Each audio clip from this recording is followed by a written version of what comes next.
"Mister, can you fix my toy? It was our last gift from Dad." The small voice cut through the cafe's quiet atmosphere like a bell, clear and impossibly hopeful. Brooks Valley looked up from investment reports he'd been pretending to read, his dark eyes finding the source. A little girl with golden curls and a face radiating innocent trust. She held a battered teddy bear with one ear hanging by threads, brown fabric worn pale from years of constant embrace. The cafe had become his Saturday ritual over the past 6 months, a pocket of anonymity where nobody recognized the name Valley, or understood what it meant in certain circles of power. Rain streaked down tall windows overlooking the quiet neighborhood street, creating shifting patterns of light across wooden tables and brick walls. Jazz played softly through hidden speakers, mixing with the hiss of the espresso machine and low murmur of scattered conversations. Brooks came here specifically because it was the opposite of everything his life usually demanded: glass towers, calculated meetings, decisions that moved money and influenced outcomes. The child stood beside his corner table with complete confidence, as though approaching strangers in expensive suits was perfectly natural behavior that always yielded positive results. Her yellow coat was bright against the cafe's muted earth tones, small fingers gripping the damaged bear with fierce protectiveness of someone guarding treasure beyond price. Behind her, a woman in a gray coat rushed over with mortification written across her young face, already forming apologies before she'd covered half the distance. Brooks found himself staring at the toy with an intensity that surprised him, noticing details his business-trained mind automatically cataloged and assessed. The bear was old, but clean, clearly cherished rather than forgotten in some toy box, with stitching showing multiple previous repairs done with careful if amateur hands. One glass eye had been replaced with a mismatched button, and the paw pads were nearly threadbare, evidence of a childhood companion that had traveled everywhere. "Zuzu, no!" The woman reached them breathless, her hand gentle but firm on the child's shoulder as she tried to pull her back from Brooks's table. Her blonde hair was scraped into a practical ponytail, and exhaustion lined her eyes despite her youth, the kind of tiredness that came from working too many hours. "I'm so sorry, sir. She just ran over before I could stop her. We'll leave you alone." Her voice carried genuine distress at the intrusion, not the calculated deference Brooks usually heard. The little girl, Zuzu, didn't budge despite her mother's attempts at extraction, her enormous eyes fixed on Brooks with the unshakable certainty of someone who'd already decided he was the solution. She held up the bear higher, making sure he could see the dangling ear clearly, as though the severity of the injury might not be apparent. "Please? Mommy tried to fix it, but the thread keeps breaking. You look like you know how to fix important things." Her logic was somehow both childish and disarmingly astute. Brooks should have politely declined, should have returned to his reports, and let them disappear back into their Saturday afternoon without further interaction or complication. Everything about his life required maintaining distance from situations exactly like this. Random encounters that could become loose threads someone might pull to unravel carefully maintained boundaries. His uncle's voice echoed in his head with warnings about exposure, about maintaining the separation between legitimate business operations and the family legacy he'd inherited. Yet his hand was already reaching for the briefcase beside his chair. "I might be able to help." The words came out before he'd consciously decided to speak them, his voice quieter than the commanding tone he used in boardrooms and private meetings. He pulled the leather briefcase onto the table, the expensive Italian craftsmanship obvious in every detail, and opened it to reveal the usual contents: documents, tablet, pens. But tucked into a side pocket was something that had no business being there, a small sewing kit he'd carried since childhood. His grandmother had insisted he learn basic repairs, claiming men who couldn't care for their own belongings would never properly care for anything else. The mother, he didn't know her name yet, froze with her hand still on Zuzu's shoulder, surprise replacing embarrassment as she watched him extract the compact kit. Her eyes tracked the movement with the careful attention of someone accustomed to evaluating whether situations were safe or threatening, whether generosity had strings attached. "You don't have to do that. Really, we've already interrupted your afternoon enough." Her protest was automatic but lacked conviction, undermined by the way her daughter's face had lit up with hope. Brooks set the sewing kit on the table and held out his hand toward Zuzu, palm up, an invitation rather than demand for the bear. The child looked to her mother for permission, a good sign that despite her boldness, she understood boundaries and respected authority. When the woman gave a small nod, Zuzu carefully placed the damaged toy into Brooks's waiting hand, treating the transfer with the solemnity of a sacred trust. The bear was lighter than expected, stuffing compressed from years of hugging, and it carried the faint scent of lavender laundry detergent mixed with something indefinably sweet that probably came from the child. Brooks examined the hanging ear closely, noting how the original stitching had given way completely, leaving only a few stubborn threads holding it in place. The fabric around the attachment point was worn thin, which explained why previous repair attempts had failed. The mother had been trying to reattach it to material that couldn't hold stitches anymore. The fabric's too weak here. Brooks spoke directly to Zuzu, treating her as a client deserving explanation, rather than a child to be patronized or dismissed. He pointed to the worn spot with his finger, letting her see the problem clearly. If I just sew it back on, it'll fall off again in a week. I need to reinforce it first with a patch underneath. His tone was serious, professional, the same one he used when explaining complex financial restructuring to business partners.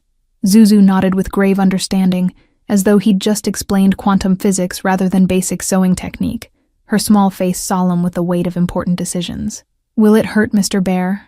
The question was asked with complete sincerity, no irony or playfulness, genuine concern for the toy's well-being evident in her expression. Behind her, the mother made a small sound that might have been a suppressed laugh, or possibly something closer to tears. Brooks found the corner of his mouth twitching, an unfamiliar sensation that took him a moment to identify as the beginning of a smile, something that rarely appeared outside calculated business performances. No, Mr. Bear won't feel a thing. I promise. He selected brown thread that matched the bear's worn fabric, threading the needle with steady hands that negotiated million-dollar deals. The cafe sounds faded into background noise as he focused on the small repair, his usual razor-sharp attention to detail now directed at something that carried zero financial value. The mother slowly lowered herself into the chair across from Brooks, her movement hesitant, as though she might bolt at any second if the situation turned uncomfortable or demanded something she wasn't willing to give. She kept Zuzu close beside her, one arm loosely around the child's waist, protective without being smothering. I'm Morgan. The introduction was quiet, offered like a test to see how he'd respond to basic human connection beyond the transactional repair currently happening. Brooks. He didn't offer his last name, didn't want to trigger potential recognition that might change how she looked at him or interpreted this moment. His fingers worked methodically, cutting a small reinforcement patch from felt in his kit, positioning it behind the weak fabric where the ear needed to reattach. The work was meditative, requiring presence and precision, that left no room for the usual calculations and strategic thinking that dominated his waking hours. Rain continued its steady percussion against the windows, creating a cocoon of sound that made the corner table feel separate from the rest of the world. Zuzu watched his every movement with the intensity of a scientist observing a crucial experiment, her breathing barely audible as she tracked the needle's path through fabric and stuffing. She didn't fidget or lose interest, didn't demand entertainment or constant reassurance, just maintained her vigil with patience unusual for someone her age. When Brooks glanced up briefly, he found Morgan watching him, rather than the repair, her expression unreadable but no longer defensive or suspicious. Daddy gave me Mr. Bear before he went to heaven. Zuzu's voice was matter-of-fact, delivering information without seeking pity or dramatic reaction, simply explaining relevant history. Mommy says he picked it special because the brown matches my eyes when the sun hits them right. He said Mr. Bear would keep me safe when he couldn't be there anymore. The words carried weight beyond their simple construction, a child's understanding of permanence and loss that was both heartbreaking and remarkably healthy. Brooks's hands stilled for just a fraction of a second before resuming their steady rhythm, the only outward sign that Zuzu's words had landed with more impact than casual conversation deserved. He'd handled negotiations with dangerous people, had sat across tables from individuals who could end lives with a phone call, yet this small child's simple honesty about loss, cut through defenses he hadn't known were engaged. The needle pushed through the reinforced fabric, creating small, even stitches that would hold against years of future adventures and nighttime comfort. Morgan's posture had shifted at her daughter's declaration, shoulders tensing as though preparing for the inevitable awkwardness that usually followed mentions of dead husbands and absent fathers. Her hand moved to stroke Zuzu's curls, an unconscious gesture of comfort and connection that spoke of practice at navigating these moments. Zuzu, Mr. Brooks doesn't need to hear about.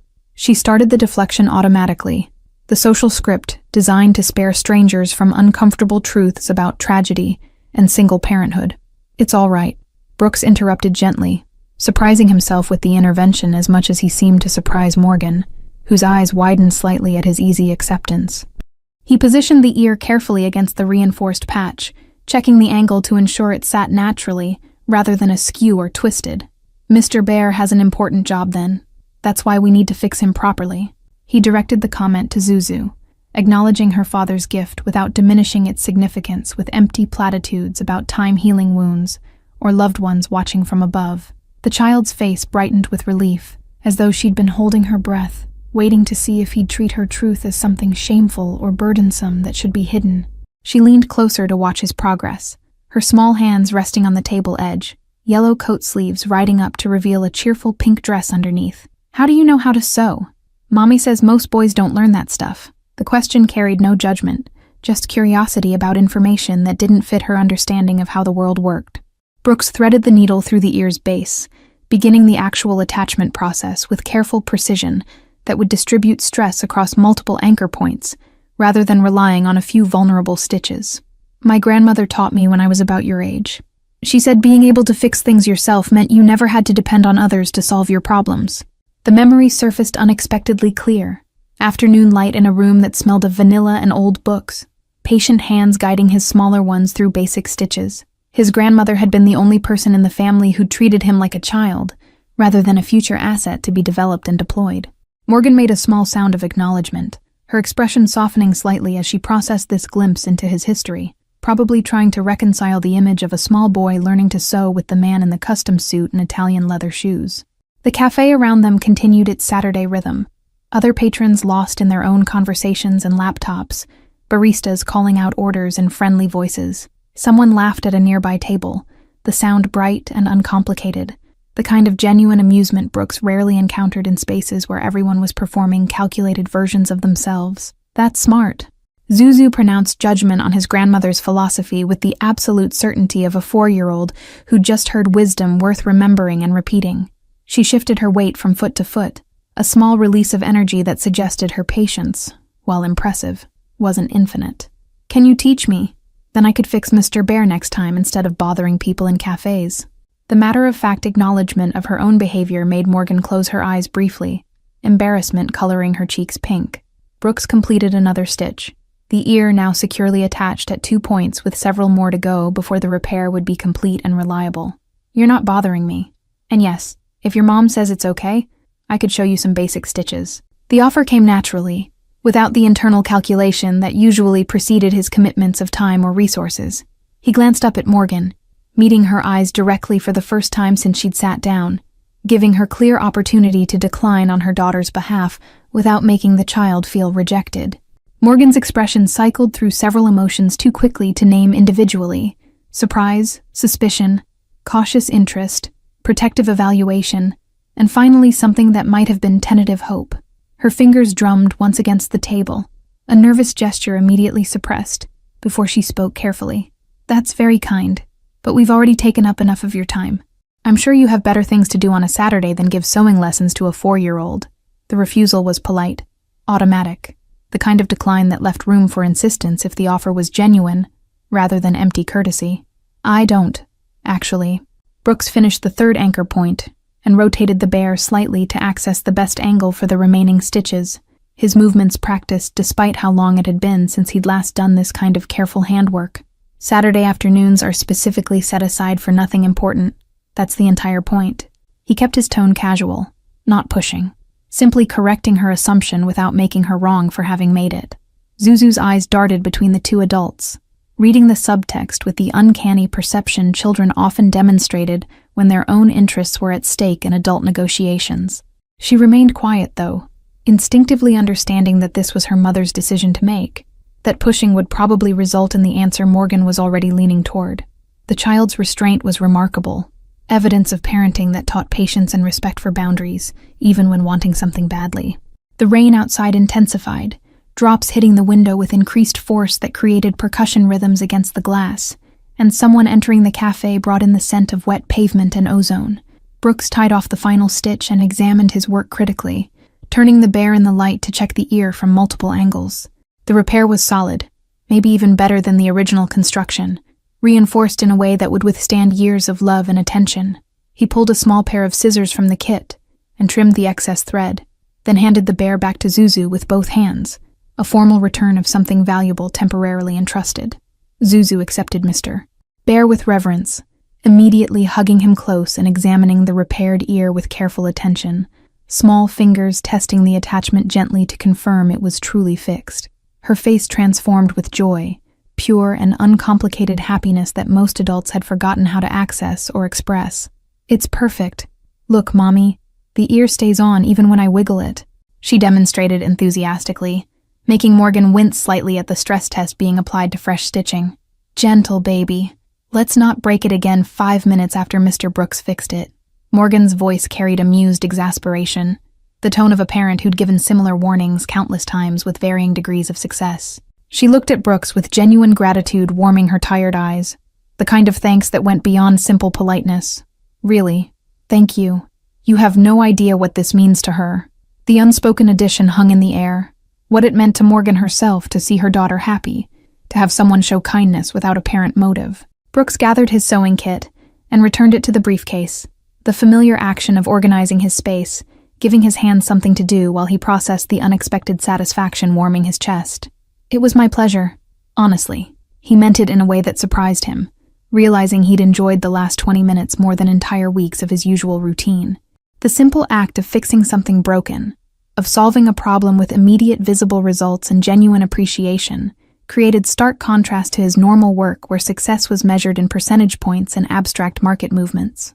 Zuzu clutched Mr. Bear and looked at Brooks with solemn intensity, her small face serious as she prepared to deliver something important. "You're nice. Not scary like Mommy's boss at her night job who yells all the time." The observation was delivered with complete innocence, unaware of what she'd just revealed about their circumstances, that Morgan worked multiple jobs, that at least one involved a hostile environment. Morgan's face flushed darker, her hand moving to Zuzu's shoulder with gentle pressure that communicated later discussions about appropriate sharing. Brooks kept his expression neutral despite new information clicking into place, the exhaustion in Morgan's eyes, the careful way she'd evaluated his offer of help, the quality of their clothes which were clean and well-maintained, but clearly budget-conscious choices. "Well, I'm glad I could help fix Mr. Bear. Maybe I'll see you both here again sometime." He phrased it as casual possibility rather than plan or expectation, leaving them free to avoid the cafe if they preferred not to risk another encounter. Morgan stood, gathering the small purse she'd set on the table and helping Zuzu into a proper standing position rather than the half-lean the child had adopted while watching the repair. "Maybe. We come here sometimes on Saturdays when I have a break between jobs. Zuzu likes their hot chocolate." The information was offered tentatively, testing whether he actually meant the casual suggestion or was just being polite. Her hand found her daughter's, fingers interlacing with the practiced ease of constant physical connection. "They do make excellent hot chocolate." Brooks agreed easily, not pushing for commitment or clarification, simply acknowledging the information as though it were weather commentary rather than potential future plans. He watched them prepare to leave, noting how Morgan automatically adjusted Zuzu's coat and checked that Mr. Bear was secure in the child's grip. The mothering gestures were unconscious, born from repetition and genuine care, rather than performance for an audience. The following Saturday arrived with the same gray drizzle that seemed to be the season's default setting, turning the city into soft focus watercolor of muted tones and reflected light. Brooks sat at his usual corner table 20 minutes before his normal arrival time, a fact he refused to examine too closely or assign meaning beyond simple schedule adjustment. His espresso sat untouched again, cooling while he pretended to review quarterly reports that his actual attention kept sliding past without retaining information. The cafe door opened at 2:15, admitting wind and moisture along with a small figure in a now familiar yellow coat, whose face immediately began scanning the space with clear purpose. Zuzu spotted him within seconds, her expression lighting up with recognition, and something that looked remarkably like relief, as though she'd been uncertain he'd actually be there. Morgan followed her daughter inside, shaking rain from her coat, her movements showing the heavy tiredness of someone already hours into a long day. Brooks raised his hand in a small wave, acknowledging their presence without presumption, letting them make the choice about whether to approach or simply collect their hot chocolate and find a different table. Zuzu made the decision for both of them, tugging her mother's hand and heading directly toward his corner with determination that suggested she'd been thinking about this all week. Mr. Bear was visible in her other hand, the repaired ear standing proud and intact. "You came back!" Zuzu announced this with satisfaction, as though his presence confirmed something she'd argued and been vindicated. She stopped beside his table without invitation, though with slightly more restraint than the previous week, glancing at her mother for the permission she'd skipped last time. "Can we sit? Mommy's really tired and all the other chairs have people." The explanation was practical rather than presumptuous, offering justification that had the benefit of being obviously true. Morgan looked like she wanted to refuse, to protect whatever boundaries she'd drawn around accepting help or kindness from strangers regardless of how benign they appeared. But exhaustion won, and she managed a tired smile. "If you're sure we're not intruding on your work?" The question gave him clear exit if he wanted to take it, a chance to politely reclaim his solitude without causing offense. "Please sit." Brooks gestured to the empty chairs, closing his tablet to make clear they had his attention rather than competing with whatever business he was pretending to conduct. Morgan lowered herself into the chair across from him with poorly concealed relief, her body language broadcasting the kind of tiredness that came from too many hours on her feet. Zuzu climbed into the seat beside her mother, immediately placing Mr. Bear on the table where the toy could presumably participate in whatever conversation followed. An awkward silence stretched for perhaps 10 seconds before Zuzu filled it with the conversational fearlessness that seemed to be her default setting around him. "Mommy says I should thank you properly for fixing Mr. Bear, not just run away like last time." She delivered this with the careful pronunciation of someone repeating coached phrases, her enormous eyes serious. "So thank you very much for taking time out of your busy day to help someone you didn't even know." The formal language sounded rehearsed but sincere. "You're very welcome, Zuzu. How's Mr. Bear holding up?" Brooks addressed the child but included the toy in his glance, maintaining the fiction that the bear's well-being was worth serious inquiry and attention. His grandmother would have approved, he realized.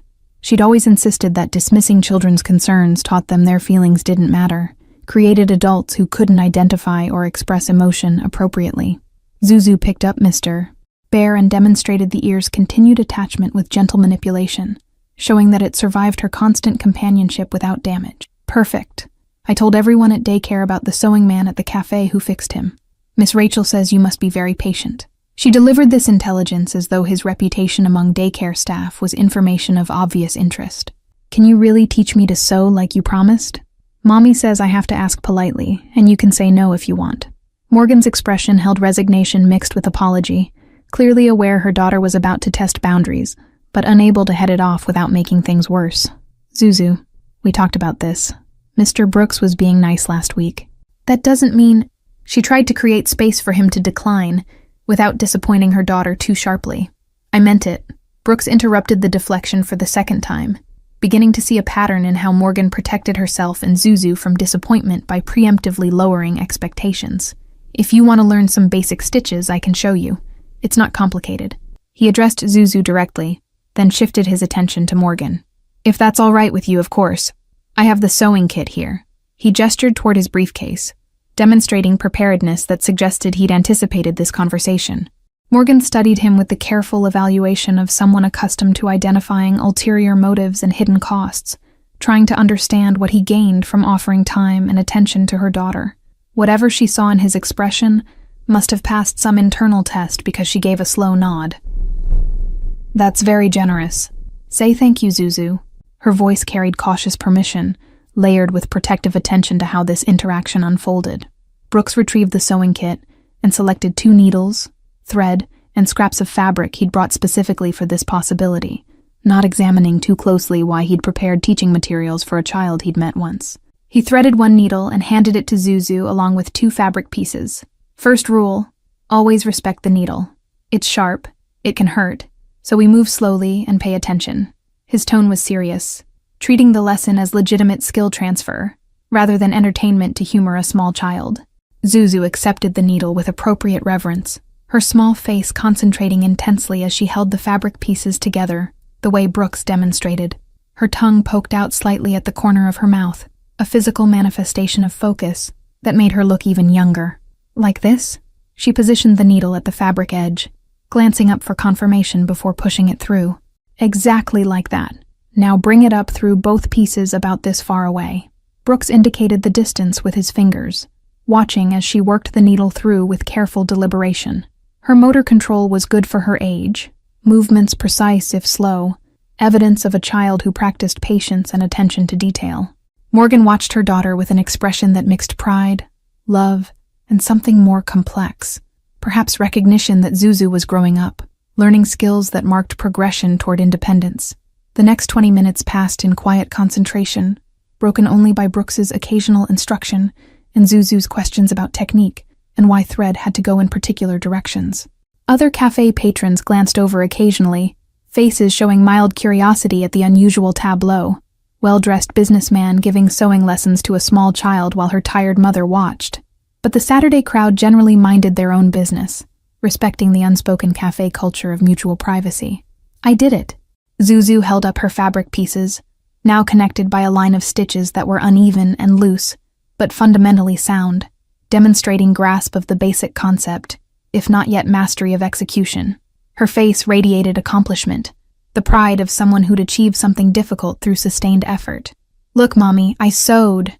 She waved the fabric toward Morgan, who accepted it with genuine admiration, examining the stitches as though they were museum-quality craftsmanship. That's wonderful, baby. You worked really hard on that. Morgan's voice was warm, free of the exhaustion that had weighted it earlier, temporarily lifted by her daughter's joy. She looked at Brooks with gratitude that went beyond thanks for a simple lesson. You're very good with her. Do you have children? The question was casual but carried layers, trying to understand him, to place him in context that made sense of his behavior toward them. No children. Brooks's response was simple, offering no elaboration about whether that absence was by choice or circumstance, whether he wanted them or preferred his life without such complications. He collected the sewing materials and returned them to his kit with practiced efficiency. But my grandmother believed everyone should learn to create and repair things, regardless of gender or social position. Said it kept you humble and connected to the physical world. The explanation offered context for his skill and willingness to teach, without making himself too vulnerable through personal revelation. Morgan absorbed this information with the careful attention of someone collecting puzzle pieces, trying to assemble understanding of a person who didn't fit expected patterns or familiar categories. Your grandmother sounds like she was wise. Is she? The question trailed off, leaving space for him to fill in whether his grandmother was still living or part of his past. She passed away 5 years ago. Brooks kept his tone neutral, stating fact without demanding sympathy or closing the door on further conversation. Cancer. She was the best person I've ever known. The addition came unexpectedly, more personal than he'd intended. But somehow this tired woman and her bright daughter created space where normal guards felt less necessary or appropriate. Zuzu looked up from admiring her stitching, her face solemn with the recognition that they'd touched on loss again, common ground between her experience and Brooks's. Do you miss her lots? The question carried the weight of someone who understood missing people who were gone, who knew that ache of permanent absence. I miss Daddy lots still, even though Mommy says it's okay if I forget what he looked like. Her small voice carried confusion about that particular permission. Brooks felt something in his chest tighten at the child's honesty, her willingness to exist in vulnerability without shame or self-protection. I miss her every day, and I don't think we ever really forget people we love, even if we can't remember all the details. The important parts stay with us. He spoke directly to Zuzu, but saw Morgan's eyes glisten slightly, her hand moving to cover her mouth briefly before she recovered composure. The moment stretched, held by the weight of shared understanding about grief and continuity, about how people shaped us even after they were gone. Rain continued its steady rhythm against the windows, the cafe warm and dry around them, creating cocoon against the gray day outside. The espresso machine hissed, someone laughed, jazz played, and Brooks realized he'd been sitting here for nearly an hour without checking his phone or thinking about the deals waiting for his attention on Monday morning. The third Saturday arrived with unexpected sunshine breaking through the perpetual gray, transforming the cafe's atmosphere into something brighter and more optimistic than the previous rain-soaked encounters. Brooks had stopped pretending he came here for the coffee or the quiet, accepting that he specifically chose this table and this time because a 4-year-old with golden curls had decided he was worth befriending. His briefcase sat beside him, mostly ignored, containing work he'd already completed during the week rather than actual tasks requiring Saturday attention. Zuzu burst through the door at 2:10 with energy that suggested she'd been counting hours until this moment, Mr. Bear tucked under one arm and something clutched in her other hand. Morgan followed at a more measured pace, though Brooks noticed she looked slightly less exhausted today, hair down instead of pulled back, wearing a blue sweater that softened her features. The change was subtle but significant, suggesting perhaps she'd managed actual rest, or at least one less shift than usual. "Brooks, look what I made." Zuzu arrived at his table without preamble, thrusting a piece of paper toward him with the pride of an artist unveiling a masterpiece. The drawing showed 3 stick figures at a table, rendered in enthusiastic crayon with wildly disproportionate heads and limbs. One figure wore what appeared to be a black suit, another had yellow scribbles indicating long hair, and the smallest figure held a brown blob that was presumably Mr. Bear. Brooks accepted the drawing with appropriate gravity, studying it as though evaluating a business proposal rather than a child's artwork, noting the details she'd included: cups on the table, a window showing rain, even his briefcase rendered as a brown rectangle. "This is excellent work, Zuzu. You captured the cafe perfectly." He looked up at Morgan, who'd reached the table. "May I keep this?" The question was directed to both of them, seeking permission to claim something the child had created. Morgan's expression flickered with surprise, clearly not expecting him to want a crayon drawing from someone he'd known for 3 weeks, trying to assess whether he was being genuinely appreciative or simply polite. "If Zuzu wants to give it to you, of course. Baby, are you sure?" "You worked really hard on that." She gave her daughter the opportunity to reconsider, to keep her creation rather than surrender it to relative stranger. "I made it for Brooks." Zuzu stated this as obvious fact, her tone suggesting confusion about why anyone would question the drawing's intended recipient. "He fixed Mr. Bear and taught me sewing.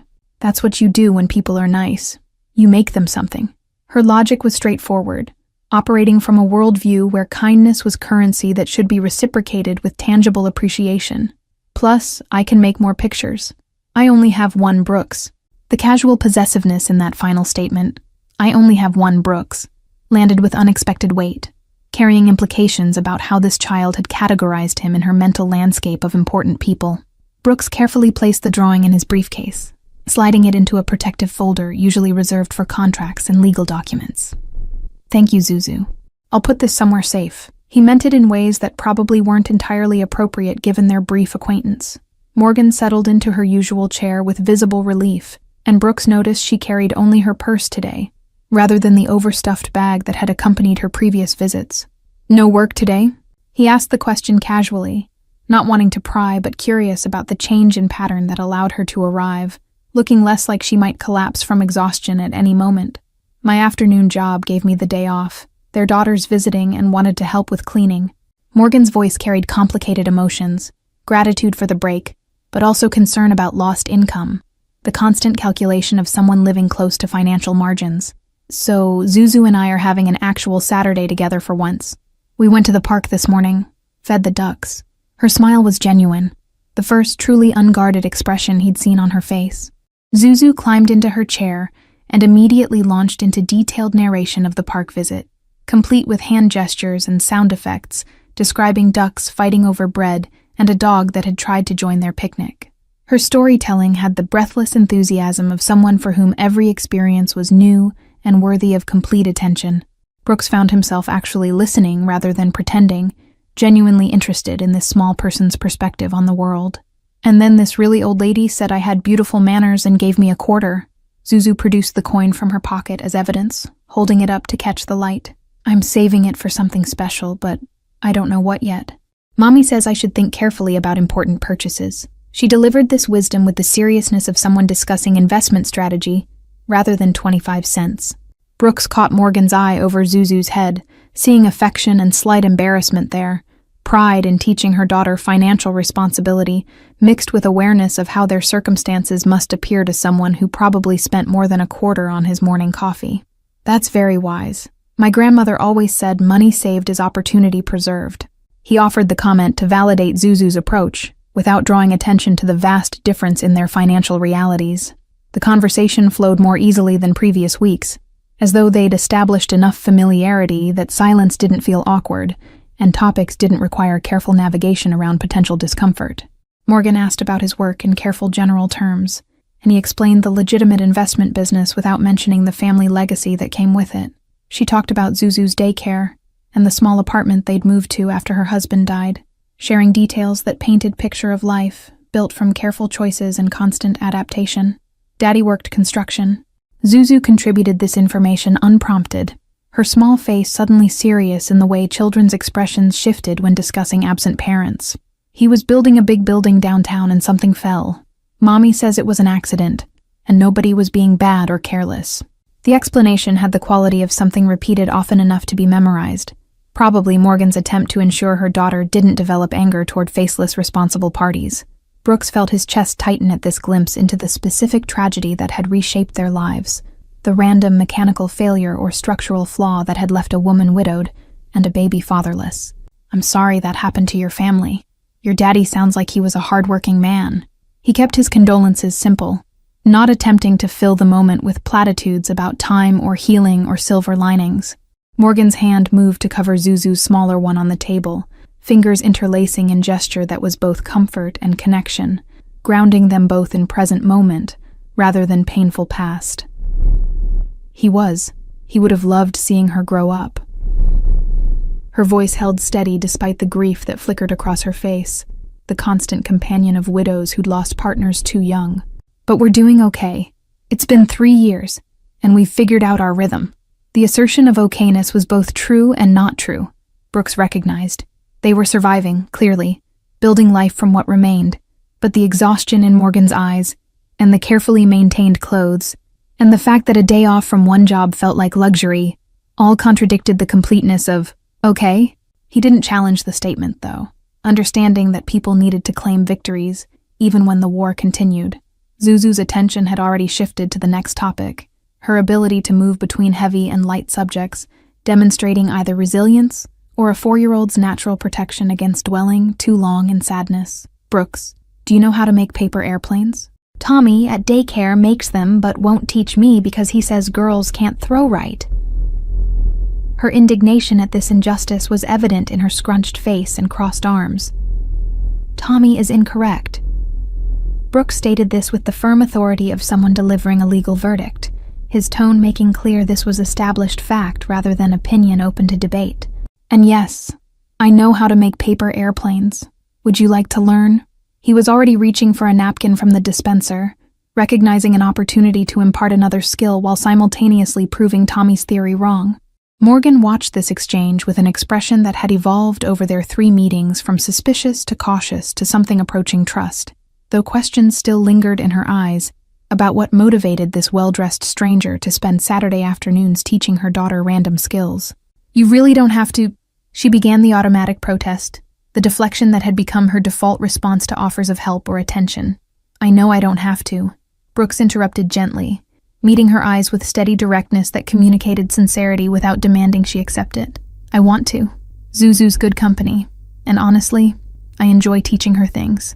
It's refreshing to interact with someone who's genuinely curious about learning rather than just looking for what they can extract from a situation.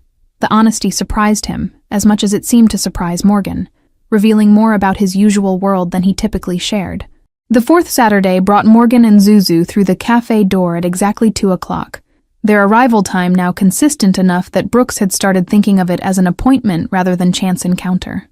Zuzu carried a small backpack today, rainbow-colored and decorated with cartoon characters, suggesting she'd come prepared for extended stay. Brooks had claimed their usual corner table an hour earlier, abandoning any pretense that he had other Saturday plans competing for his attention. Brooks, I brought my stitching to show you, Zuzu announced her purpose before even reaching the table, already unzipping her backpack to extract the fabric pieces she'd been working with during their previous lesson. The stitches had multiplied since last week, lines of thread creating geometric patterns that showed practice and increasing confidence. Several stitches were still loose or uneven, but the improvement was obvious to anyone who knew what to look for. Morgan carried 2 cups this time, setting one in front of Brooks without asking if he wanted it. Hot chocolate with whipped cream, the cafe's specialty that Zuzu had praised during one of their conversations. You keep buying us drinks, so turnabout is fair play. Her tone was light, but carried undertone of someone who needed to maintain reciprocity, who couldn't accept kindness without offering something in return, even if the exchange was materially unequal. Brooks accepted the cup with genuine pleasure, recognizing the gesture's significance beyond the simple beverage exchange, understanding that Morgan was establishing them as something closer to friends than stranger helping struggling mother. Thank you. That's very thoughtful. He tasted the hot chocolate, finding it exactly as sweet and rich as Zuzu had promised. Probably more sugar than he typically consumed in a week. Zuzu wasn't exaggerating about the quality. The child beamed at this vindication of her recommendation, already spreading her stitching work across the table for inspection and feedback. Miss Rachel at daycare says I'm getting really good, and maybe I can help repair the dress-up clothes when they get ripped. She says I have steady hands. The pride in her voice was evident, confidence blooming from recognition of developing skill and the possibility of contributing meaningfully to her community. Brooks examined her work with the attention he'd give to any portfolio crossing his desk, noting techniques she'd mastered and areas still needing refinement. Miss Rachel is right. Your tension is much better than last week. See how these stitches are all the same tightness? He pointed to a section where her consistency had improved dramatically. That takes practice and patience. You should be proud. His praise was specific rather than generic, acknowledging actual achievement rather than offering empty encouragement. Morgan watched this interaction with soft expression that suggested she was seeing something in Brooks that pleased or surprised her, though she didn't voice whatever thought was forming behind her eyes. She sipped her own coffee. Black, no sugar, the choice of someone who drank it for function rather than pleasure, and seemed to be gathering courage for something she wanted to say. The hesitation was visible in how she opened her mouth twice before actually speaking. I wanted to thank you properly for spending time with Zuzu these past few weeks. Morgan's words came carefully chosen, her fingers wrapped around the cup like it provided necessary warmth or comfort. She talks about you constantly at home, about the things you teach her and how you listen when she talks. Her father was like that, present, actually interested in what she had to say. She's missed having that kind of attention from... And she trailed off, seeming to realize she'd ventured into territory more personal than she'd intended. From a man. Brooks finished the thought gently, not making her say what was obvious from context, and the slight flush coloring her cheeks. I understand, and you don't need to thank me, Morgan. I genuinely look forward to Saturdays now. Zuzu reminds me there are things worth caring about beyond quarterly earnings and market projections. The admission revealed more about his dissatisfaction with his usual existence than he'd consciously acknowledged even to himself. Zuzu had been only partially listening to the adult conversation, more focused on threading her needle for a new practice piece, but she looked up at her name with the sudden attention children deployed when sensing they were the subject of important discussion. Are we friends now? Like real friends, not just cafe people? She directed the question at Brooks with the straightforward need for clarity that characterized her approach to relationships and social categorization. Yes, Zuzu, we're real friends. Brooks confirmed this without hesitation, recognizing that the classification was already accurate regardless of the unconventional circumstances of their friendship. He glanced at Morgan, including her in the statement with a slight raise of his eyebrow, a silent question about whether she agreed with this designation, and was comfortable with the implications of ongoing connection beyond casual acquaintance. Morgan held his gaze for a long moment, something shifting in her expression that suggested internal barriers being reconsidered or cautiously lowered. Real friends, she agreed quietly, the words carrying weight of decision rather than simple acknowledgement. Which means you should probably know that I'm actively looking for a third job. The rent on our apartment increased, and I'm coming up short about $300 a month. The information was delivered matter-of-factly, without self-pity or request for help, simply sharing reality the way friends did when building actual relationships, rather than performing pleasant surfaces. Brooks felt something twist in his chest at the image this painted. Morgan already working 2 jobs, already stretched thin, now searching for additional hours to sacrifice in exchange for barely enough money to maintain basic housing for her daughter. What kind of work are you looking for? He asked the question carefully, trying to gauge whether she was mentioning this as veiled request for assistance or simply sharing a burden the way she'd said, as friends did. His business mind was already calculating possibilities, filtering through connections and opportunities that might provide legitimate employment rather than charity disguised as job offer. Morgan seemed to read his calculation, her expression shifting to something firmer, more defensive, as though preparing to establish boundaries around what she would accept versus what crossed into territory that compromised her independence. Anything, really. Evening or weekend hours preferably, since that's when Zuzu's with my neighbor who watches her during my night shifts. Cleaning, retail, waitressing, I'm not particular. I just need enough to cover the gap without sacrificing time with Zuzu more than absolutely necessary. Zuzu's hands had stilled on her stitching, her small face scrunched with the concentration of someone trying to understand adult problems that existed just beyond her comprehension. "Is that why you're always tired, Mommy? Because you work too much to pay for our house?" The question was asked with the innocent directness that characterized all her inquiries, seeking information rather than expressing complaint. "I work because that's what grown-ups do, baby, and I'm not too tired to spend time with you." Morgan's reassurance was automatic, the reflexive protection parents offered children from adult stresses and complications. She stroked Zuzu's curls with gentle fingers, the gesture both comfort and distraction. "Everything's going to be fine. We always figure it out, don't we?" The confidence in her voice was perhaps more performed than felt, but convincing enough for a 4-year-old's purposes. Brooks recognized the moment as delicate. Offering help could insult Morgan's pride and self-sufficiency, but remaining silent while knowing he could easily solve a problem that was causing her family genuine stress felt wrong in ways that violated something fundamental about who he wanted to be. "My investment company has been looking for someone to handle administrative organization, filing, appointment scheduling, basic correspondence. The position's legitimate, standard market rate for administrative work." He kept his tone neutral, presenting information rather than making offer, leaving her space to dismiss it if she chose. Morgan's eyes narrowed slightly, her expression shifting through suspicion, hope, and stubborn independence in rapid succession, before settling on cautious interest mixed with resistance. "Brooks, I appreciate the thought, but I'm not going to be someone's charity case. I know you mean well, but..." She was already building the refusal, constructing walls that protected her dignity, even at the cost of practical solutions to immediate problems. "It's not charity," Brooks interrupted firmly, his voice carrying the authority he used in boardrooms when establishing non-negotiable terms, though gentler than his usual business negotiations. "I'm genuinely describing a position that needs filling. My current administrative assistant is overwhelmed handling both my schedule and the company's operational paperwork. We've been discussing hiring support for 3 months. You'd be doing me a favor by filling a legitimate need." The assertion hung between them, and Brooks could see Morgan evaluating its truth, trying to determine if he was manufacturing a job to help her or actually describing real circumstances that happened to align with her needs. Zuzu looked between the two adults, sensing the tension in their exchange, even if she couldn't fully parse the underlying dynamics of pride and help and the complicated mathematics of obligation. "What would the hours be?" Morgan asked finally, the question itself a small surrender, an acknowledgement that she was at least considering the possibility, even while maintaining wariness about its implications. Her fingers drummed against her coffee cup, nervous energy seeking outlet, while she processed this unexpected development in what should have been simple Saturday afternoon at the cafe. Brooks outlined the position's parameters carefully, keeping his description factual and professional rather than sales pitch, presenting the opportunity as legitimate business proposition rather than rescue operation disguised as employment. Morning hours, Monday through Friday, office located in the business district accessible by public transportation, standard administrative rate that probably matched what she currently earned across both her existing jobs.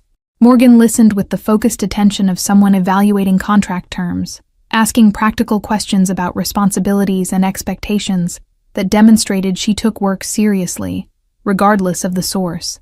Zuzu had returned to her stitching during this discussion, seeming to understand on some instinctive level that the adults needed space to negotiate something important. Her small hands moved with increasing confidence through the familiar motions Brooks had taught her, creating lines of thread that would never hold actual seams together, but served as practice ground for building muscle memory and precision. Occasionally, she glanced up to gauge the emotional temperature of the conversation, her enormous eyes tracking between her mother and Brooks with the careful attention of someone fluent in adult tension. "I'd need to give 2 weeks' notice to my current morning job." Morgan stated this as though testing whether this condition would be deal-breaker, her voice carrying the firmness of someone with professional standards, regardless of desperate circumstances.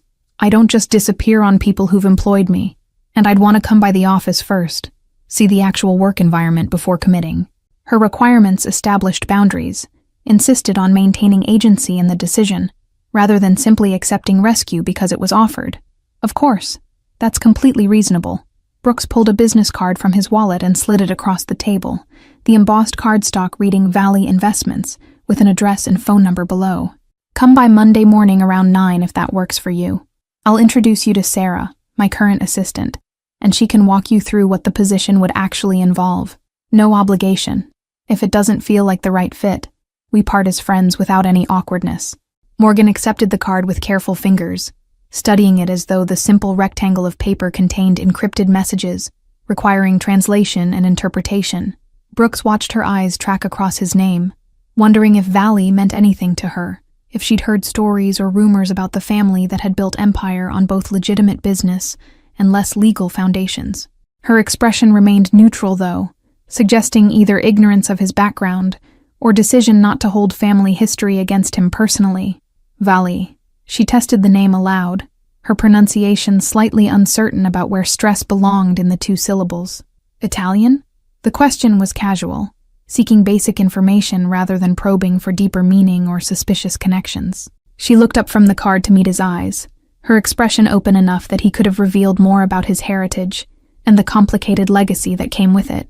My grandfather immigrated in the 50s, started with a small import business that grew into what the company is now. Brooks offered the sanitized version, the official history that omitted the protection rackets and gambling operations that had funded early expansion, the connections to organized power that still influenced certain business dealings despite his attempts to legitimize everything.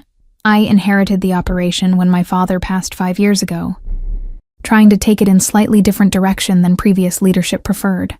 The admission contained layers Zuzu couldn't parse, but that Morgan seemed to catch, her eyes sharpening with recognition that he'd just shared something significant, some conflict between inherited obligation and personal preference that paralleled her own struggle between survival necessity and desired life. Different how? She asked the question softly, genuine curiosity rather than polite small talk, actually wanting to understand the complications she'd glimpsed in his carefully neutral phrasing. Brooks considered how much to reveal, how honest to be about his discomfort with the empire he'd inherited, and the expectations that came with the Valley name in certain circles. More focus on legitimate investment and business development, less attention to the enterprises my grandfather and father built their reputation on. Some family members feel I'm abandoning tradition. I feel I'm trying to build something I can be proud of without compromising who I want to be. The confession surprised him as much as it seemed to surprise Morgan, revealing depths of internal conflict he rarely acknowledged even privately, certainly never shared with relative strangers in cafe conversations over cooling drinks. Zuzu had looked up from her stitching at the seriousness in his tone, her small face solemn as she absorbed the emotional weight of the exchange, even if the specific content remained beyond her understanding. That sounds hard. Zuzu offered this observation with the uncomplicated empathy children sometimes demonstrated, cutting through adult complexity to identify the essential emotional truth. Like when mommy says I have to eat vegetables even though I want cookies. You want cookies, but you're eating vegetables. Her metaphor was imperfect, but captured something accurate about choosing difficult right over easy wrong, about discipline and delayed gratification and building toward better futures. Brooks found himself laughing, genuine amusement breaking through the heavy moment, charmed by this child's ability to translate complex ethical struggles into terms that made immediate sense. Yes, Zuzu, exactly like that. I'm eating a lot of vegetables right now. He caught Morgan's eye over her daughter's head, seeing answering amusement there mixed with something warmer, appreciation perhaps for his willingness to exist in vulnerability, rather than maintaining perfect professional surface. Morgan's expression softened further, some final barrier seeming to lower as she reached decision about trust and risk, and whether accepting help from this particular person compromised her independence, or simply acknowledged that humans weren't meant to navigate life completely alone. All right, I'll come by Monday morning. But Brooks, she paused, making sure she had his full attention before continuing. If this doesn't work out, if I get there and the job isn't what you're describing, or if I can't handle the work, we end the professional relationship but stay friends. I need that separation to exist or I can't accept the offer. Agreed. Brooks extended his hand across the table, formalizing the understanding with physical gesture that transformed their arrangement from casual offer into actual agreement with terms and boundaries. Morgan's hand was smaller than his, roughened by the physical labor of her current jobs, but her grip was firm and confident. They shook once, sealing the deal, and something shifted in the space between them, a new chapter beginning that neither could fully predict or control. Zuzu clapped her small hands together, delighted by this development even if she didn't completely understand its implications for her daily life and her mother's schedule. Does this mean I'll get to see where Brooks works? Can I visit sometimes? The questions tumbled out with her characteristic enthusiasm, already imagining adventures in new locations with expanded access to her friend's world. Mr. Bear sat on the table beside her stitching, silent witness to the evolving relationship that had started with a simple repair request. Maybe occasionally. Morgan tempered her daughter's expectations with gentle reality, not wanting to promise regular office visits that might prove impractical or inappropriate, depending on the actual work environment. But mostly this means Mommy will have different work hours and will have more time together in the evenings. Would you like that? She redirected Zuzu's attention toward the practical benefits, rather than the exciting possibilities. Zuzu's face lit up with understanding and joy, recognizing immediately that different work hours meant more mommy time, the currency she valued above all others. Really? Like we could have dinner together every night? And you could help with my bath and read stories before bed? The questions revealed what had been sacrificed to Morgan's current schedule. The ordinary routines of childhood that became luxuries when parents worked multiple jobs to maintain basic housing. Yes, baby. All of that. Morgan's voice caught slightly, emotion tightening her throat as she confronted the reality of what her survival strategy had cost her daughter in everyday presence and routine connection. She pulled Zuzu close, pressing a kiss to the top of her head, holding her perhaps a moment longer than the gesture required. Things are going to get a little easier now.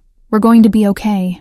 Brooks watched this moment of connection between mother and daughter, feeling simultaneously like intruder witnessing something private and participant in something meaningful.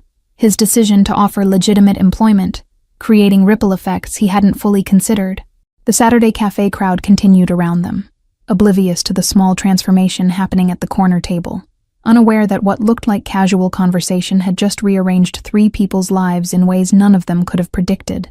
4 weeks earlier, when a child asked a stranger to fix her broken toy.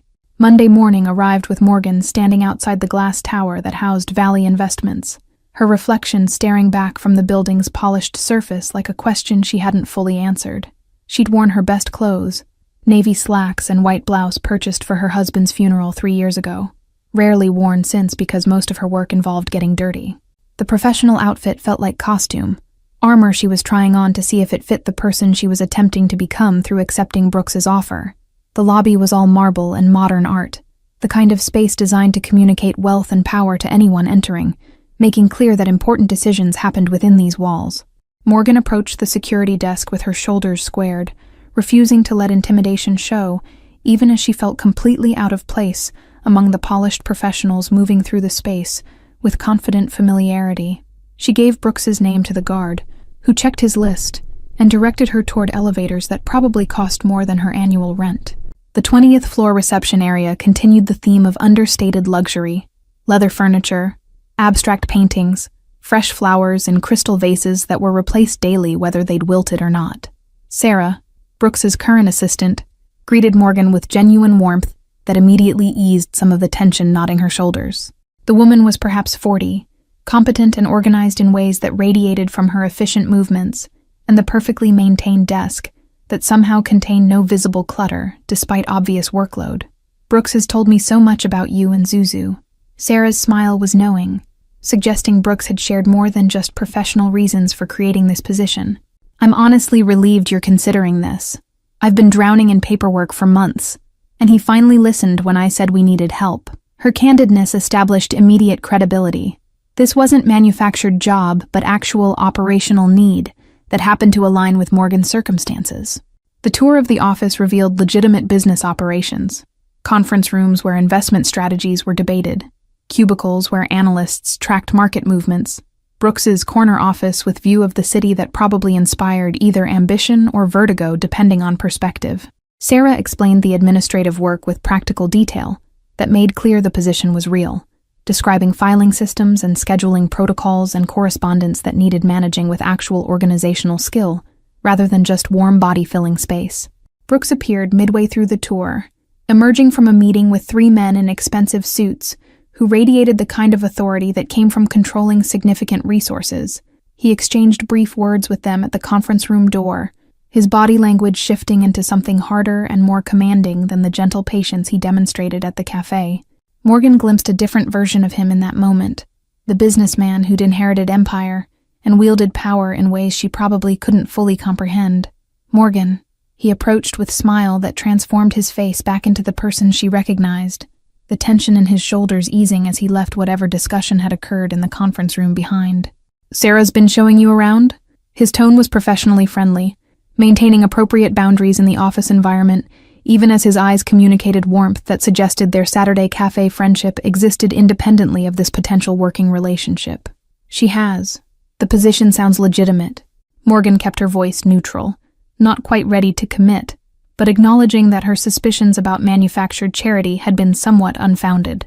"More work than I expected, actually." Sarah wasn't exaggerating about being overwhelmed. The observation was both compliment to Sarah's honesty and acknowledgement that this job would require actual competence rather than simply showing up and looking busy. Sarah laughed at this assessment, the sound genuine and slightly exhausted. "I've been telling him for 3 months that I needed help. He kept saying he'd handle it, then never actually did anything until—" She stopped abruptly, seeming to realize she was about to reveal that Morgan's appearance had been the catalyst for finally addressing the staffing need. The unfinished sentence hung awkwardly in the air between the three of them. Brooks didn't look embarrassed by this near revelation, simply nodded as though confirming what they all understood. Yes, meeting Morgan and Zuzu had prompted him to action on something he'd been avoiding, but that didn't make the need any less real. Sometimes the right person appearing makes you stop procrastinating on necessary changes. His explanation was diplomatic, acknowledging the personal motivation without pretending it was purely coincidental business timing. Morgan studied him for a long moment, trying to reconcile her need for independence with the reality that accepting help from friends wasn't the same as accepting charity from strangers. That sometimes survival meant allowing people who cared to offer solutions to problems you couldn't solve alone. "When would you need me to start?" The question was acceptance, tentative commitment wrapped in practical logistics that let her maintain the illusion of control over circumstances that had already essentially been decided the moment she'd walked into the building. 2 weeks, you said? After you give proper notice to your current employer? Brooks's expression remained professionally neutral, but something in his eyes suggested he understood the significance of this moment, recognized that Morgan was choosing trust over pride in ways that probably cost her more than he could fully appreciate. "That works perfectly. Sarah can use the time to prepare training materials and organize the workspace." The administrative details were settled quickly. Start date, salary that was indeed standard market rate rather than inflated charity, benefits package that included health insurance Morgan hadn't had since her husband's death. Sarah provided paperwork to complete, tax forms, and direct deposit information and emergency contacts that transformed the nebulous possibility into concrete reality. Morgan filled everything out with careful handwriting, her signatures making commitments that would reshape her daily existence, and Zuzu's routine in ways both practical and symbolic. An hour later, Morgan stood on the sidewalk outside the glass tower with signed employment contract in her purse, feeling simultaneously relieved and terrified by what she'd just agreed to. Leaving the familiar struggle of multiple low-paying jobs for the unknown territory of single position that paid enough to cover expenses felt like stepping off a cliff and hoping the ground would appear before she landed. Her phone buzzed with a text from her neighbor confirming Zuzu was fine, playing happily, unaware that her mother had just accepted help that might finally let them breathe. Brooks had walked her to the elevator, maintaining professional distance in the office environment, but allowing himself a moment of genuine smile when the elevator doors closed them into temporary privacy from observing staff. "You're going to be great at this, Morgan. Sarah's genuinely excited to have competent help, and He paused, seeming to search for appropriate words that balanced professional boundaries with personal feelings. "I'm glad you'll be here. It'll be nice seeing you more than just Saturdays." The admission hung between them during the elevator's descent, words that contained implications neither was quite ready to examine too closely or name explicitly. Morgan had simply nodded, not trusting her voice to remain steady if she tried to respond to the warmth in his eyes or acknowledge the shift happening between them. The elevator reached the lobby, doors opening onto the marble expanse, and she'd stepped out into her future with nothing more than a small wave. Goodbye. Now, standing on the sidewalk with city noise surrounding her and lunch-hour crowds streaming past, Morgan pulled out her phone and called her morning job to give official 2 weeks' notice. The manager was disappointed but understanding, had known Morgan was overextended and couldn't sustain the pace indefinitely. The conversation was brief and professional, severing one thread of her current life with the efficiency of someone who'd survived worse losses and knew how to keep moving forward. Her afternoon job was next. Another call and another notice given. This one slightly easier because the family she cleaned for had mentioned potentially reducing hours due to their own budget constraints. They wished her well, asked her to stay in touch, offered to provide references if needed. Morgan thanked them with genuine appreciation for the months of steady work that had kept her and Zuzu housed and fed, even while draining her completely.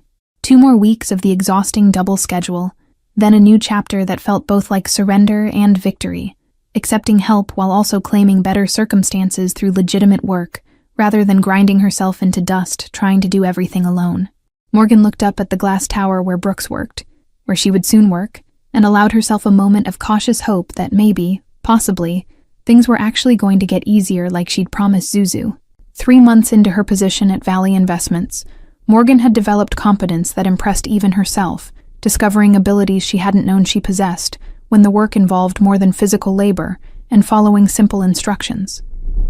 The filing systems she'd implemented were more efficient than the previous chaos. The scheduling protocols she'd established prevented the double bookings that used to plague Brooks's calendar. Sarah had started joking that Morgan was making her look bad, though the comment carried genuine appreciation rather than competitive resentment. Saturday afternoons at the cafe had continued, despite now seeing Brooks daily at the office. The ritual maintained as something separate and sacred, time that belonged to their friendship, rather than their professional relationship. Zuzu had grown more confident over the months, her vocabulary expanding, and her sewing skills developing to the point where she'd actually repaired a torn dress at daycare under teacher supervision. The child's attachment to Brooks had deepened into something that looked remarkably like the relationship between child and trusted adult family member. Brooks arrived at the cafe table today with tension visible in his shoulders, the kind of stress that came from conflicts money couldn't solve and power couldn't prevent. He managed a smile when Zuzu launched into enthusiastic description of the butterfly she'd seen that morning, but Morgan noticed the tightness around his eyes, the way his fingers drummed against the table in unconscious rhythm that betrayed agitation beneath his calm surface. "Everything okay?" Morgan asked quietly, while Zuzu was distracted examining Mr. Bear's ears to confirm they remained securely attached months after the original repair. She kept her tone neutral, not pushing, but offering opening if he wanted to share whatever was creating visible strain in normally composed demeanor. Working together had taught her to read his moods, recognize when something was bothering him beneath professional facade. Brooks glanced at Zuzu, seeming to calculate what could be discussed in present company versus what required more privacy or complete omission. Family disagreement. Nothing that concerns you or affects your position. The reassurance was automatic, immediate protection of her job security, but his expression suggested the disagreement was significant enough to warrant the tension she'd observed. "My uncle has opinions about certain business decisions I've made recently."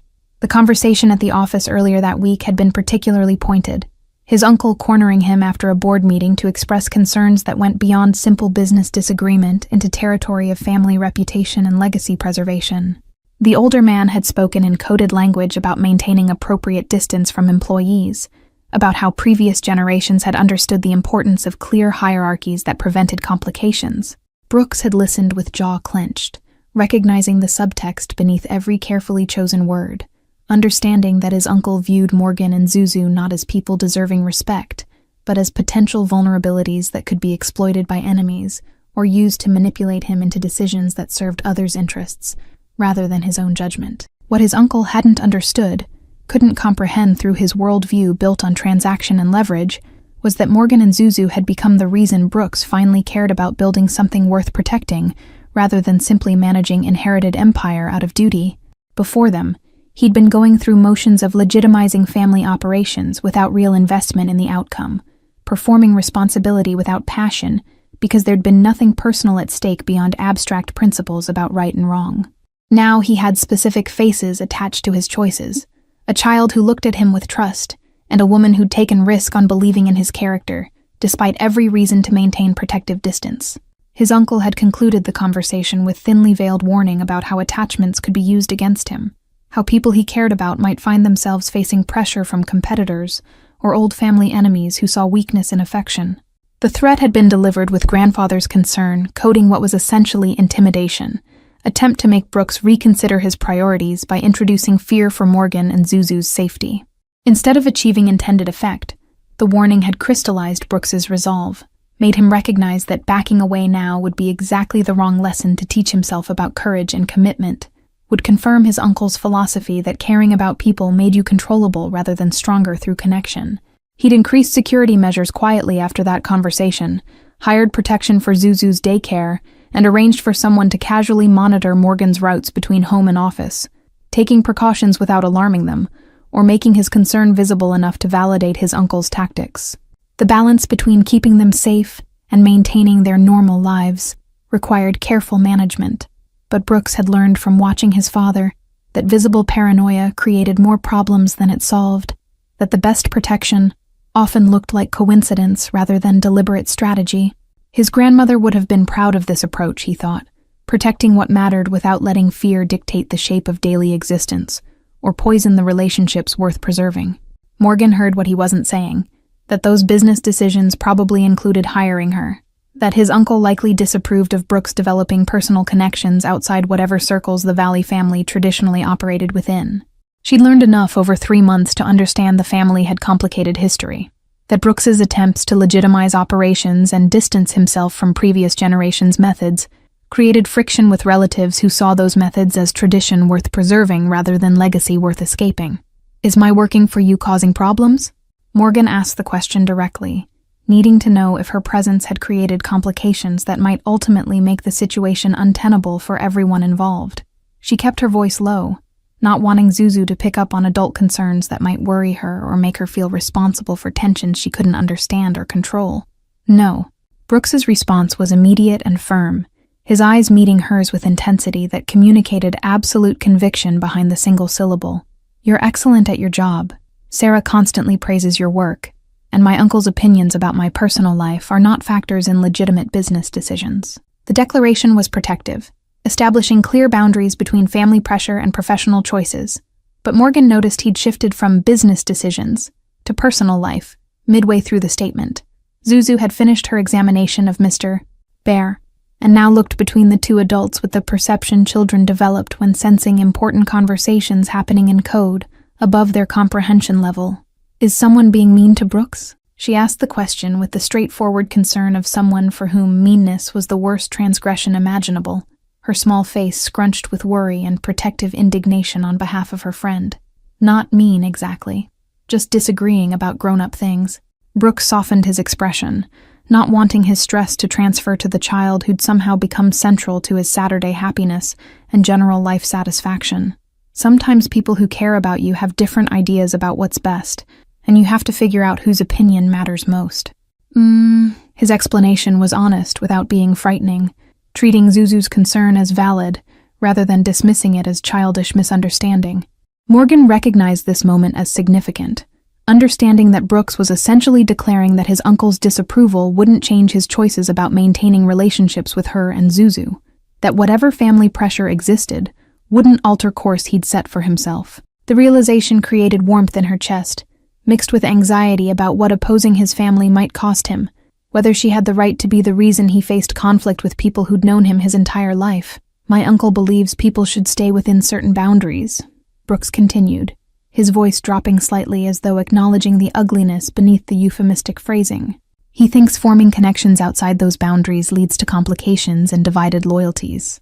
I think those boundaries are outdated constructs designed to maintain power structures that don't serve anyone's actual well-being." The statement was more honest than he'd probably intended, revealing philosophical differences that went far beyond simply hiring an assistant or spending Saturday afternoons with friends. Zuzu processed this with the careful attention she applied to all information that seemed important, even when the details remained fuzzy around the edges. "That's silly. Friends are friends. It doesn't matter where they come from." Her pronouncement carried the absolute certainty of someone who hadn't yet learned that the world operated according to complicated rules that often contradicted simple logic and basic kindness. "Right, Mommy? You always say people are people, and that's what matters." "That's right, baby," Morgan confirmed. Though her voice carried complexity her daughter couldn't hear, awareness that the principles she taught Zuzu existed in tension with realities of class and power, and the ways society actually functioned beneath its egalitarian ideals. She looked at Brooks, seeing something vulnerable in his expression, recognition perhaps that he was choosing them over family approval in ways that carried real costs and uncertain outcomes. The cafe sounds continued around them, espresso machine hissing, conversations murmuring, jazz playing its familiar Saturday soundtrack, but their corner table felt isolated from the ambient normalcy, suspended in a moment where unspoken things were being acknowledged and decisions were being made without explicit discussion or formal declarations. Brooks reached across the table, his hand palm up in invitation rather than demand, giving Morgan choice about whether to accept the gesture and everything it implied. Morgan stared at his offered hand for several heartbeats, aware that Zuzu was watching with bright-eyed interest, understanding that accepting this touch in front of her daughter communicated something about where they were heading and what they were becoming beyond employer and employee, beyond casual friends sharing Saturday afternoons. Her fingers moved almost independently of conscious decision, sliding across the table to rest in his palm, feeling the warmth and strength there, the careful way he closed his hand around hers without gripping too tightly, or demanding more than she was ready to give. The shift in their relationship had been gradual enough that Morgan couldn't identify a single moment when friendship had transformed into something deeper, when professional respect had evolved into emotional dependence that went beyond gratitude for improved circumstances. She'd catch herself thinking about Brooks during her morning commute, wondering what challenges he'd face in meetings that day, hoping the stress lines around his eyes might ease when he laughed at something Zuzu said. The realization that she was falling in love had arrived not as dramatic revelation, but as quiet acknowledgement of what had already happened, recognition that somewhere between the sewing lessons and the job offer and the countless small kindnesses, he'd become essential to her vision of future, rather than temporary helper in present crisis. What scared her most wasn't the feeling itself, but the vulnerability it created, the way caring about someone gave them power to hurt you that was proportional to how much space they occupied in your heart and daily thoughts.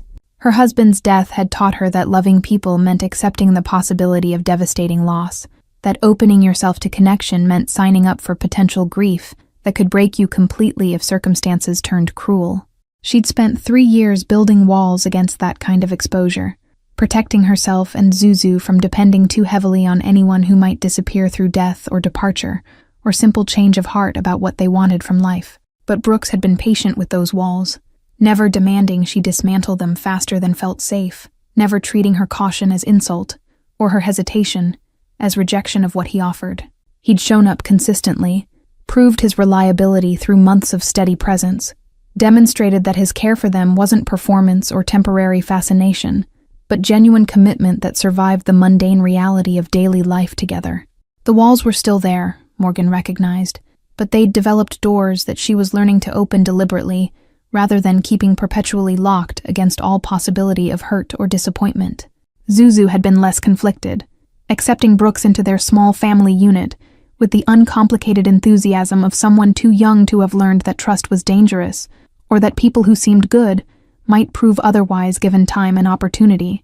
Her daughter's faith in him had been both reassuring and terrifying, confirmation that Brooks was genuinely safe, while also raising stakes about what would happen if Morgan's adult caution proved more accurate than a child's instinctive reading of character. But watching them together over months, the gentle way he corrected Zuzu when necessary, the serious attention he gave her questions, the patience he showed with her 4-year-old logic and endless curiosity, had gradually convinced Morgan that her daughter's judgment was sound, that this man could be trusted with the hearts they were both offering, whether he fully understood the weight of that gift, or not. "We're going to be okay." Brooks said it quietly, the words directed at both of them but carrying weight of promise rather than simple reassurance. Commitment to weather whatever complications arose from choosing connection over convenience, relationship over appropriate professional distance. All 3 of us. "Whatever my uncle or anyone else thinks about it, we're going to figure this out together." Zuzu clapped her hands together with delight at this declaration, reading it as the happy ending she'd been hoping for, even if she couldn't articulate exactly what problem was being solved or what future was being promised. "Like a family?" She asked the question with hope bright in her voice, wanting confirmation that the thing she'd been sensing and wishing for was actually taking shape in the adult world of complicated decisions and careful negotiations. Morgan felt her breath catch at her daughter's bold question, torn between wanting to correct the assumption and recognizing that Zuzu had named what was happening more clearly than either adult had been willing to acknowledge. She looked at Brooks, expecting him to deflect or offer gentle correction that established more appropriate boundaries, but instead found him looking at Zuzu with expression of such tender certainty that her chest tightened with emotions she wasn't quite ready to examine. Yes, Zuzu. Like a family. Brooks confirmed what the child had intuited, making declaration that shifted their relationship from undefined possibility to acknowledged direction, from careful friendship to something more intentional and committed. His eyes moved to Morgan's face, checking that this answer didn't overstep or presume too much, giving her space to object if his categorization moved too fast or claimed too much too soon. Morgan found herself nodding, unable to speak around the emotion clogging her throat. Accepting this redefinition of their relationship, even while knowing it complicated everything and made Brooks's family conflict more serious, made her position more precarious if things went wrong. But Zuzu's joy was radiant, pure happiness at having her wishes confirmed, and her small family expanded to include the person who'd fixed Mr. Bear and taught her sewing and listened when she talked like her words mattered. 6 months had passed since that Saturday declaration, time marked by gradual integration of their lives in ways both practical and profound that transformed 3 separate existences into something resembling actual family unit. Brooks had been patient with the pace, never pushing for more than Morgan was ready to give, understanding that she was learning to trust again after years of surviving alone, with defenses built from necessity rather than preference. Zuzu had adapted with the easy flexibility of childhood, accepting Brooks's increasing presence in their lives as natural evolution rather than dramatic change. Morgan's apartment lease was ending, and the conversation about next steps had been inevitable, arriving one evening after Zuzu had fallen asleep on Brooks's couch during a movie they'd been watching together. He'd carried the child to his guest room with practiced ease, tucking her in with Mr. Bear and adjusting the blanket with care that demonstrated how thoroughly he'd learned the rituals of caring for this particular 4-year-old. When he'd returned to the living room, Morgan had been staring at her phone, apartment listings open, exhaustion visible in the way her shoulders slumped. The decision carried weight beyond simple logistics of where they would sleep and store their belongings, representing Morgan's choice to fully trust someone after 3 years of carrying every burden alone and proving she didn't need rescue to survive. She'd built a life from wreckage through sheer determination, had shown herself capable of providing for Zuzu without depending on anyone's charity or conditional support, and accepting Brooks's offer meant acknowledging that choosing partnership didn't diminish those achievements or make her less strong. The apartment she'd be leaving had been her proof of independence, the first place she'd rented after her husband's death, where every piece of furniture and kitchen item represented her ability to create home through her own labor and careful budgeting, and walking away from that symbol felt like releasing part of her identity, even while reaching towards something potentially better. Brooks had understood this internal struggle without her needing to explain it, had given her space to process without interpreting her hesitation as rejection or doubt about their relationship's future, demonstrating the emotional intelligence that had made her fall in love with him in the first place. He'd continued showing up for Saturday cafe visits during those 3 days of consideration, maintained their normal rhythms without pressure or obvious anxiety about her decision, trusting that she would choose what felt right rather than what felt easiest or most immediately gratifying. When she'd finally said yes, his relief had been visible but controlled, celebration tempered by respect for the magnitude of what she was agreeing to, and recognition that this next phase would require continued patience as she adjusted to sharing space and decisions and daily life with someone whose presence was permanent rather than visiting. "Move in with me."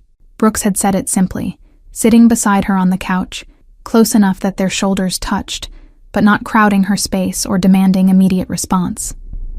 Not as pressure or obligation, but as practical next step that makes sense for all of us. This place has 3 bedrooms. Zuzu already has clothes in the guest room closet, and you're here most evenings anyway. His logic was sound, removing romantic pressure from what could be framed as sensible cohabitation that happened to include growing emotional commitment. Morgan had taken 3 days to consider the proposal, weighing independence against partnership, pride against practicality, the life she'd built alone against the possibility of building something new, with someone who'd proven his reliability over months of consistent presence and genuine care. She'd discussed it with Zuzu in age-appropriate terms, asking how she'd feel about living with Brooks, receiving enthusiastic approval that made the decision simultaneously easier and more frightening, because now another person's happiness depended on this working out. The move had happened gradually over 2 weeks, their belongings integrating into Brooks's space that slowly became their shared home through accumulated presence and renegotiated routines. Zuzu had claimed the guest room officially, decorating it with her artwork and stuffed animals, creating space that reflected her personality while maintaining connection to the life they'd built before Brooks entered it. Morgan had been more cautious with her integration, maintaining some separateness, even while acknowledging they were building something real and committed. Brooks's uncle had made his disapproval known through pointed silence at family gatherings and conspicuous absence from events where Morgan and Zuzu were present, creating tension that Brooks navigated with quiet determination, never apologizing for his choices, but also never forcing confrontation that might fracture family relationships beyond repair. Other family members had been more accepting, curious about the woman and child who'd somehow captured Brooks's attention and loyalty, cautiously welcoming once they recognized the relationship was serious rather than temporary fascination. Today marked a different kind of milestone. Small ceremony at the same cafe where everything had started. Gathering of the people who mattered most to celebrate commitment being made official and permanent. Brooks had proposed properly 2 months ago, down on one knee with ring that was expensive but not ostentatious, asking Morgan to marry him with Zuzu sitting between them as witness and co-conspirator, since he'd asked the child's permission first. The wedding planning had been deliberately simple, neither of them interested in elaborate production, when the substance of their commitment mattered more than the performance of it. The cafe had been closed to regular customers for the afternoon, decorated with simple elegance that honored the space where broken toy had led to repaired lives and unexpected family formation. 20 guests sat at the tables, Sarah and other colleagues from the office, Morgan's neighbor who'd watched Zuzu during those exhausting months of multiple jobs, Brooks's grandmother's sister who'd been his only family ally during the conflicts about his choices, Zuzu's daycare teacher who'd witnessed the child's transformation over the months of having stable, loving attention from 2 devoted adults. Zuzu stood beside her mother as flower girl, yellow coat worn over white dress, because she'd insisted on honoring the outfit from their first cafe visit. Mr. Bear held carefully in one arm with his perfectly intact ears, testament to that first encounter's lasting impact. The child's role in the ceremony had been carefully considered and included. Recognition that this marriage wasn't just joining 2 adults, but creating family that acknowledged her central importance in bringing everyone together and her continued place in what they were building. The ceremony itself was brief and heartfelt. Officiated by a judge Brooks knew from business dealings who'd agreed to perform the service in the unconventional venue, because the story behind the location choice had appealed to his romantic sensibilities. Traditional vows were exchanged with additions that spoke to their specific journey, promises about patience and trust, about building life that honored where they'd each come from while creating something new together, about maintaining the Saturday tradition that had started everything, even when life got complicated or busy. When the judge pronounced them married, Brooks kissed Morgan with gentle reverence that communicated the significance of this moment. The distance traveled from separate struggling existences to this point of chosen partnership and mutual commitment. Zuzu cheered loudly enough that several guests laughed, the child's unreserved joy at this formalization of what she'd been calling family for months, infectious in its pure enthusiasm. Applause filled the small cafe, warm and genuine, celebrating not just a wedding, but a story of unexpected connection and courage to choose love over convenience or appropriate social boundaries. The reception was casual affair. Cake and coffee and conversation at the cafe tables, stories shared by guests about witnessing various stages of this relationship's development, toasts that ranged from sincerely emotional to humorously observant about how a 4-year-old and a teddy bear had orchestrated what 2 adults might never have initiated without that catalyst. Sarah told the story of Brooks bringing Zuzu's drawing to the office and carefully placing it in his briefcase like it was important contract, revealing the moment she'd known this was serious rather than passing kindness. As the afternoon stretched into early evening and guests began departing with hugs and well wishes, Brooks found himself standing at their original corner table, with Morgan beside him and Zuzu between them, looking at the space that had become sacred ground in their shared history. The cafe owner had agreed to keep the table marked with small plaque reading, "Where It Started," romantic gesture that acknowledged this location's role in their story, while also creating minor tourist attraction for customers who enjoyed being part of continuing narrative. "Think we'll still come here on Saturdays?" Morgan asked the question lightly, though Brooks heard the real concern beneath, that marriage might change the traditions that had built their foundation, that formalizing their relationship might somehow diminish the elements that had made it special. Her hand found his, fingers interlacing with the natural ease of months of practice, physical connection, that no longer required thought or permission. "Absolutely," Brooks confirmed without hesitation. pulling both Morgan and Zuzu closer in embrace that enclosed their small family unit in moment of quiet gratitude for the series of choices and chances that had led them here. This is where we became us. Why would we stop coming to the place where everything good started? His voice carried certainty that this tradition would survive marriage, and whatever changes came with formal commitment, that some rituals were too important to abandon regardless of life's evolution. Zuzu hugged Mr. Bear tighter, the toy that had started everything still her constant companion, despite offers of newer, fancier replacements that missed the point entirely about what made things valuable. Can I bring my husband here someday and tell him about how you fixed Mr. Bear and that's how our family happened? Family. She asked the question with the innocent forward thinking of childhood that imagined her own adult future while still firmly rooted in present reality. Brooks laughed and kissed the top of her head, her golden curls soft against his lips. This child who'd somehow become his daughter through the simple process of showing up consistently and choosing to love her without reservation or condition. Yes, Zuzu, you can bring whoever you want here and tell them our story, about how a broken toy and a little girl's faith that a stranger could fix it led to fixing a lot more than just a teddy bear's ear.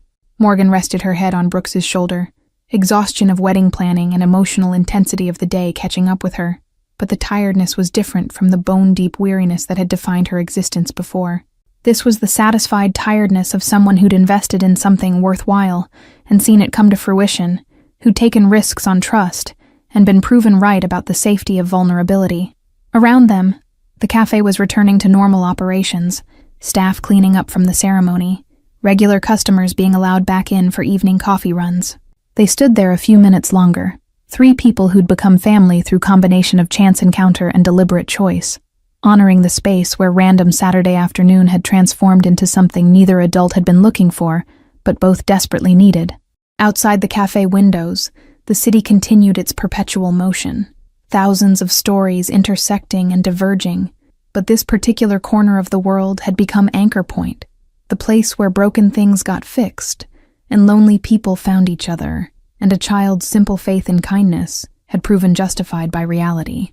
Thank you all for following this story. If it touched your heart, or reminded you that unexpected kindness can transform lives, write in the comments where you're watching from. I'd love to know this story reached you. Please don't forget to like, subscribe, and share this video. Your support means everything and helps me continue bringing these stories to life. Every connection matters, just like the one that started in a small cafe on a rainy Saturday afternoon.